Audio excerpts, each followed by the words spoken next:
Webster's dictionary defines blood money as money earned by people who profited from a tragedy. In the 1800s, large southern cotton plantations, which were run like corporations, extracted ever-increasing cotton production from their slaves by means of utmost cruelty.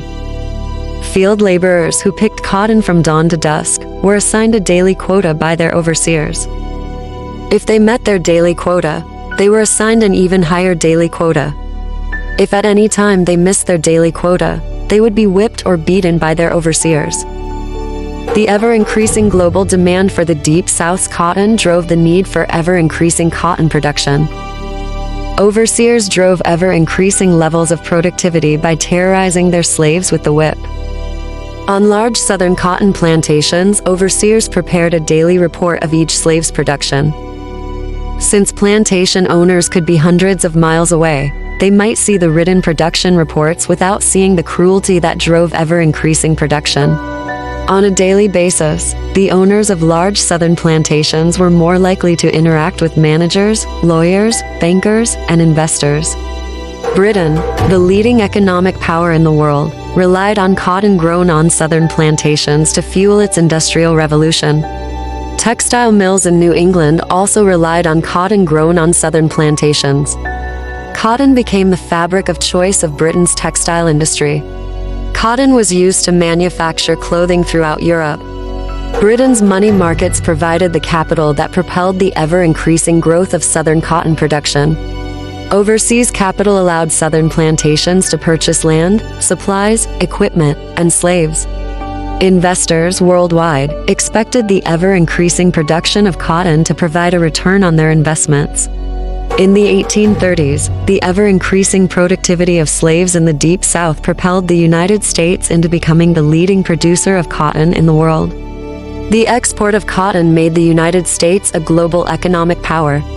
The Mississippi River Valley had more millionaires per capita than any other region in the country. In 1800, slaves produced about 1.4 million pounds of cotton per year. However, by 1862, slaves were producing 2 billion pounds of cotton per year.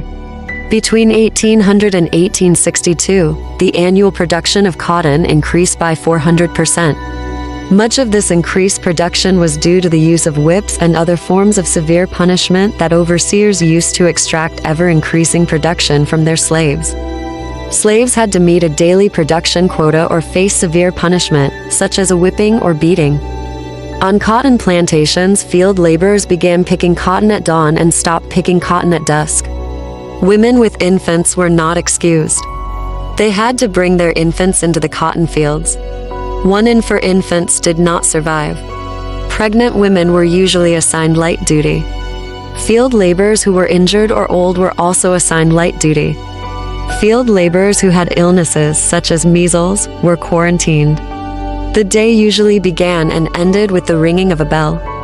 Field laborers strapped bags across their shoulders that held 75 to 100 pounds of cotton. In order to meet their quota, they picked cotton using both hands. Field laborers were expected to fill 3 to 5 bags per day. Overseers monitored the workers on horseback with a whip and a shotgun at their side.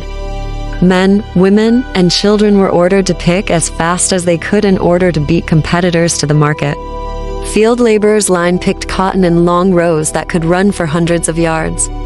Line picking in long rows made it easy for overseers to identify workers who were falling behind. The overseers whipped workers who fell behind in the field. Many field laborers dreaded the end of the day because it meant cotton weigh-in time. In order to meet their quota, field laborers generally had to be ambidextrous and capable of picking cotton with both hands simultaneously.